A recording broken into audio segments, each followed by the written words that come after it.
My name is Musa.wmv. I work at HIV and AIDS Council as the Community Capacity Building Manager. HIV and AIDS Council, MAC, is an AIDS service organization established in 1989 and operating in the 3 provinces of Matabeleland, namely Bulawayo Metropolitan, Matabeleland North, and Matabeleland South provinces in Zimbabwe. MAC's key interventions are HIV prevention, mitigation, treatment, care, and support. However, over the years, MAC has realized the relationship that exists between HIV and AIDS and other issues such as culture, gender, women's rights, and livelihoods. Since 2009, MAC has been using a community-based approach called Societies Tackling AIDS Through Rights, also known as the STAR approach. MAC uses the STAR methodology to mainstream gender and women's rights into its existing HIV interventions. The way that MAC has used and adapted the STAR approach in Zimbabwe is a good practice in itself, but more importantly, the STAR methodology has impacted on the lives of individuals and changed communities. Some of the key principles of the STAR approach include respecting people's own knowledge, culture, and experience, using participatory techniques to create an equal space for all group members, resolving issues by STAR circles linking with local decision makers and service providers, strengthening people's access to information, improving literacy levels, and encouraging collective voice on key issues, developing strong power and gender analysis. MAC to date has established 25 STAR circles, 3 in Bulawayo, 12 in Chichi community, which is in Plum-Trimango district, and 10 in Binga district.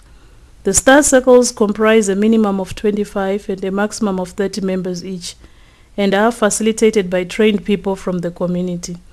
The circles can be sex-specific or mixed, as the community sees fit. In some instances, the circles are also age and issue-specific, such as having STAR circles for people living with disability, youth, or people living with HIV.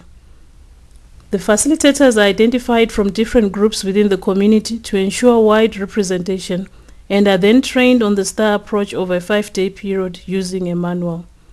MAC has also developed simplified versions of the English manual and translated it into Ndebele and Tonga to suit the communities we serve. On the first day of the training, participants discuss how to select STAR facilitators using animal picture codes. This picture code tool facilitates discussion on good qualities and attributes of a STAR facilitator and deepens analysis on STAR group dynamics. This is a unique way of selecting circle members, as animal codes appeal to people's everyday experiences and relate to traditional folk tales. Participants find it easy to analyze each animal without feeling they are directly attacking one another. For instance, a group that is 20 lions, 3 tortoises, and 2 chameleons may not function well, as the lions may bully the rest and the tortoise may withdraw into themselves. It is after such a lengthy discussion that participants are asked to identify STAR circle facilitators for their ward and village respectively. At this stage, some participants may opt out of the STAR circles, whilst other community members may be asked to join if they are seen to have complementary attributes. On the second day, participants are taken through the minimum standards and fundamental principles of the STAR approach. Some of the standards relate to creating spaces that equalize power dynamics by having all STAR members sit in a circle at the same level. Also, members interchange roles of chairing and facilitating the meetings. The STAR circles may also engage external facilitators or resource persons on issues they have less expertise to deal with. The STAR circles use varied means of raising awareness in the community, such as poetry, drama, and songs. The third day of the training focuses on teaching STAR facilitators the diverse participatory tools and techniques that they can use to keep everyone in their circle involved and interested in the discussions. MAC uses examples that are relevant to the context and experience of communities to enhance understanding of concepts.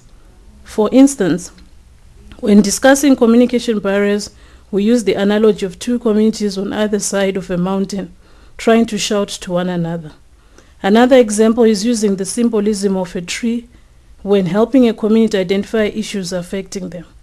The roots of the tree represent different issues, and the community then identifies the taproot or the fundamental problem. On the fourth day, participants are trained in basic record keeping so they can document minutes of their meetings and keep databases of circle members. Mark dedicates time to designing registers, minute books, and databases with participants.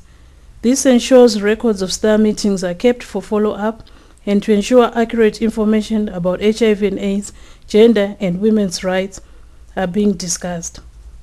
These record books also help STAR circles and Mark to identify gaps and key issues for follow-up, support, and training. On day 5 of the training, each STAR circle develops an annual calendar outlining which issues or challenges they want to address on a weekly, fortnightly, or monthly basis. This ensures that when the STAR circles continue to meet after the training, their discussions are focused and relevant to the community context. The circles are free to put any topic on their calendar, but must commit to discussing it through the trifocal lens of HIV, gender, and women's rights. For instance, a STAR circle may choose to discuss the challenge of unsafe water sources, but they'll also deliberate how this is a rights issue, a health issue, and how women and men are affected differently.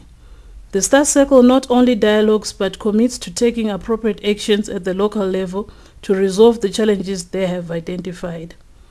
At the end of this last day, each of the STAR circles chooses a topic from their calendar and role plays how they would discuss it.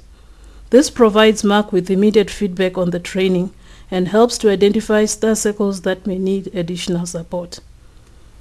The STAR methodology can be adapted in full or in part to suit different community needs and contexts. For instance, Mark mainstreamed income-generating projects into some of the Binga STAR circles. The Plumtree STAR circles undertake a lot of care and support activities for the chronically ill, whilst the Bulawayo STAR circles focus on handling paralegal issues. The STAR methodology allows for this dynamism and innovativeness. The methodology has had a tremendous impact on communities and individuals in Zimbabwe. Personal testimonies from some of the STAR facilitators and beneficiaries in Chichi echo the success of the STAR approach as an empowering methodology.